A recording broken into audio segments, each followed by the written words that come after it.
Ano ang mensahe sa atin ng awit 146, 3 at 4? Huwag kayong umasa sa mga pinuno o sa anak na tao na hindi makapagliligtas. Ang hininga niya ay nawawala, bumabalik siya sa lupa, sa araw ding iyon ay naglalaho ang pag-iisip niya.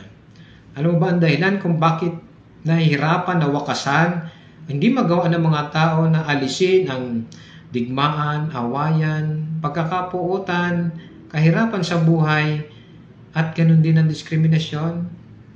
Kagaya na sinabi ng Biblia, walang kakayahan ng tao na iligtas din ang kanyang sarili sa kamatayan.